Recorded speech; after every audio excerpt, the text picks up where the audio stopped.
Welcome to a real day in the life with the brand new Google Pixel 10 Pro Fold. In this video, I'm going to walk you through my honest opinion and review of what it's actually like to live with this phone on a daily basis. And in a year where Samsung released the Z Fold 7, I have a lot of conflicting thoughts and opinions about Google's latest foldable. It's really a device that would have shown incredible promise maybe just 1 year ago, but since the landscape of foldables has changed so drastically in the last few months, the Google Pixel 10 Pro Fold really leaves me wanting for more. And there's a lot of confusing decisions here, even though it does have a couple of features that are really unique to the Pixel 10 Pro Fold and not found in any other foldable device yet that I know of. And let's start on the camera side of things, because as a professional photographer and filmmaker, this is the most important part to me of any phone. And honestly, I find the choices made by Google here a little bit odd, as you'll see throughout this video.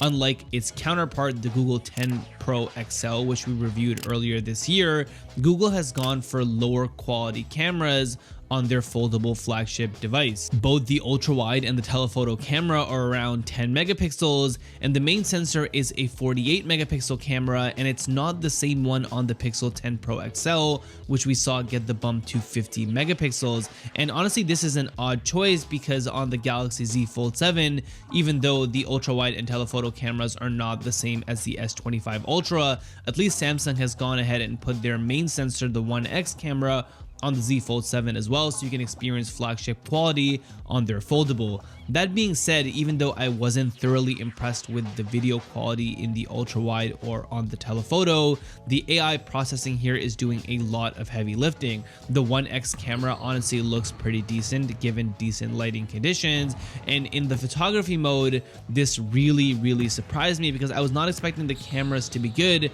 but whatever generative processing or updating that Google is doing in the background once the photos are taken honestly looks really good, which I was not expecting for a 10 megapixel 5x zoom camera. The images actually look pretty decent. But for my regular basketball video tests, I decided to stick to the 1x lens for the most part. I found that I preferred the video quality of that camera over the others. But something else that I was disappointed by and kinda also bummed out by was this massive scratch that I got on the phone simply by just putting it on the ground in laptop mode, as you saw earlier, which is one of the main advantages of a foldable. You don't always need a tripod with you. You can just put the phone down, fold it in half, and it stands on its own to take photos and videos of you. And just by me doing that on a somewhat dusty gym floor, I don't think I saw any kind of rocks or anything like that, I ended up with this massive scratch. Also, I tried to attempt to use Google Pay with my MagSafe wallet on the back, which we'll chat about in just a quick second, and it didn't work, which was kind of embarrassing, especially when I had a camera pointed at the cashier. And honestly, that could have been my fault based on the angle that I was pointing my phone at. But it's funny how one of the newest advantages of this phone, which is Pixel Snap, worked against me in that scenario. Pixel Snap is Google's attempt at replicating Apple's MagSafe, and here I'm using my MagSafe Apple woven wallet, and as you can see, the magnetic connection is just not as strong as I would like it to be. Okay, honestly, I've had kind of a miserable morning, and I don't know if it's because of the phone or if I'm just having a bad day, but that massive scratch across the back really pissed me off. Luckily, this phone does have Pixel Snap, which is the equivalent of MagSafe. So I have my Apple wallet, my Apple woven MagSafe wallet on the back here to hide the scratch. That's kind of helping me forget about it. But also that tap to pay didn't work. So that was kind of embarrassing, especially when I had my camera pointed at the cashier. And then also my coffee machine stopped working this morning. So if you noticed, from the time that I woke up to the time that I actually made it to the gym, there was like a massive discrepancy, and that's because I was trying to fix it and I wasn't successful. So we're gonna try again right now, and this was not planned, but I'm gonna try and use Gemini because I can't figure it out. Hey Gemini, my Breville Barista Express is not grinding beans. I can hear the grinder going through, but nothing is coming out from the grinder as it should. How can I fix this?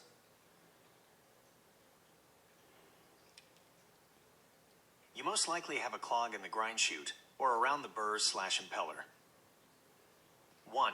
Unplug the machine and remove the bean hopper.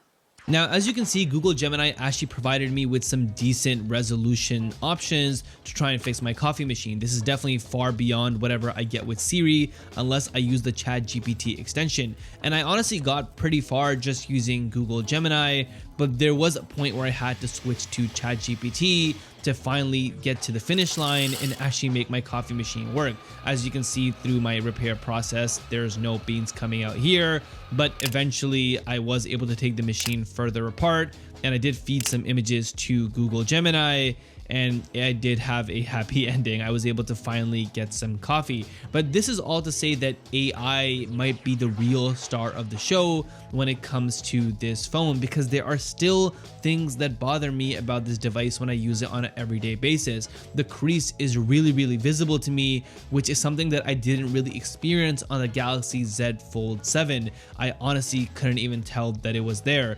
Another weird quirk is that I'm only able to multitask 2 apps at the same time, even though they do auto rotate when I change the orientation of the phone, which is nice. I really wish that Google had provided the ability to try and use more than 2 apps at once, especially since they have so much screen real estate with this massive 8-inch screen that they're working with. And honestly, the screen itself looks really good, but again, the crease is just too visible for me personally. There's also this odd design choice to include the selfie camera in the top right corner, so anytime you try and take a selfie with the phone open, it's never going to be centered. Even though you see my phone is centered with my Canon camera here, I myself am not centered in the selfie. And when I turn the phone around, it's now using the main sensor on the camera, so once again I face the issue of not being centered for my selfie when I'm using the main camera and trying to line myself up with the screen. This can definitely be very disorienting, even though it has a very simple solution. You can just use the main selfie camera on the front screen,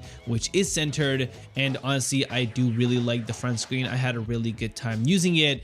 But again, I found this weird limitation that if I try and use the selfie camera on the main screen and I fold the phone open too far, it then switches to the main lens. I also tested running a few games on the Google Pixel 10 Pro Fold, and this is something that I was honestly really looking forward to, given the massive 8-inch display when the phone is unfolded. Pokemon Unite was the first game that I tried, and unfortunately, no matter what I did, I couldn't get it into a full screen mode, so I had these 2 massive black bars while I was playing.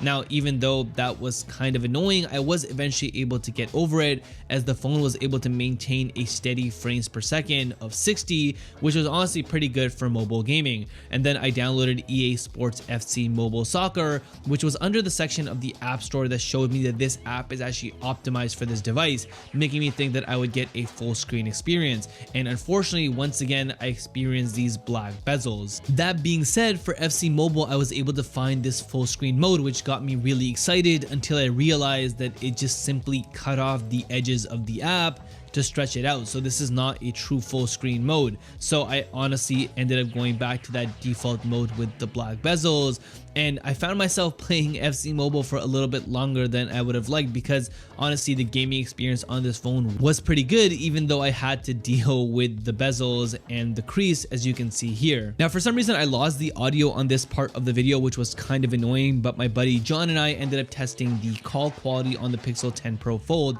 and I'm happy to report that it honestly sounded really good in both speaker mode and off of speaker, whether it was open or it was folded. Now, something that I was really excited about this device when it was first launched was the brand new IP68 resistance rating that Google boasted about. And so I actually took it in the shower and I got the phone wet, and it worked even after that, which was really cool to see. This is not something that I would do with any other foldable device, nor do I suggest that you do that, and this is one of the main advantages of this device. It is IP68 resistant. It also has pixel snap like we saw earlier, and it's using a ton of AI in here to process its images to get them to look better, even though the cameras are not the highest quality. So that starts to bring me to who is this phone for, because honestly I think is going to be a really niche audience. So if you're somebody that already has a Google Pixel device, or if you're in the Google ecosystem and you need to have a Google device, this is your brand of choice, then this phone is going to be for you. If you're someone that has always waited for a MagSafe equivalent on a Pixel device and you want a foldable, well, this is going to be your only option outside of Apple if you want that functionality. And honestly, once again, that IP68 rating is really cool. So if you're someone that works in maybe not the cleanest environment, there's a lot of dust and it's really wet, and you want a foldable device and you've been afraid to purchase a foldable because you just can't bring it in that environment, well, this phone will also serve that purpose, which is kind of cool to see in a landscape of foldables. Day in the life, what time is it? 3:28. Set an alarm for 5 p.m. I've set an alarm for 5 p.m.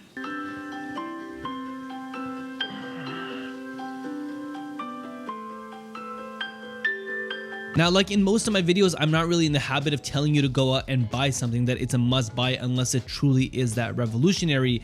And with the Pixel 10 Pro Fold, that's kind of how I feel. I feel like the experience of me using this phone was just okay. It wasn't anything revolutionary. Earlier this year when I tested out the Galaxy Z Fold 7, my mind was honestly blown. I was like, this is going to be the future of foldables, and I was hoping for something similar with the Pixel 10 Pro Fold, and I didn't really feel that. Don't get me wrong, you still get the same advantages of any other foldable device. You get a massive screen, you get the ability to multitask, you can do a bunch of things at the same time, which is great to see and obviously present here as well. For example, I was able to connect 2 of my cameras and update the firmware at the exact same time because I was able to have both apps open, which was again really cool. And if I was in the Google ecosystem, I wouldn't be too disappointed if I picked up this device. I would just feel like I'm lacking a little bit and wanting for more. That being said, I did go out to pick up some Cokes at night, and I ended up staying out longer than I thought because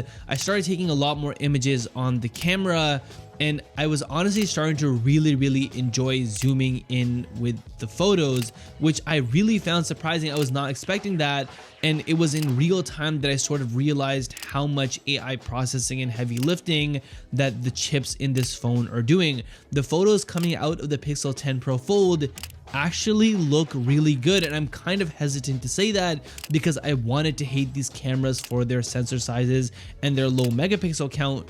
But as you can see from these examples, they look really good, and this again really caught me off guard. I ended up staying out way later than I should have taking these photos, and as you can see from the detail here, even with the 5x lens, me not changing my perspective or not moving, the photos look really good. And then eventually I figured out that the 20x digital zoom was even doing more AI processing than I had expected, and those images also looked really good. This might be some of the best digital zoom that I've seen in any phone, period. And that makes me hesitant to give these cameras a bad rating, at least in the photography mode. I'm pretty sure that there's not as aggressive processing being applied in the video mode, and I wasn't really a fan of either the ultra wide or the telephoto camera in video mode. But in the regular photo mode, all these images look great, especially in this low light scenario, which again I was not expecting with these smaller sensor cameras. But yeah, those are kind of my thoughts surrounding the Google Pixel 10 Pro Fold. It's an okay device that does a few things differently and has advantages that no other foldable device has, like Pixel Snap and IP68 resistance, but it falls short in other categories that are really important to me, like the ultra wide video.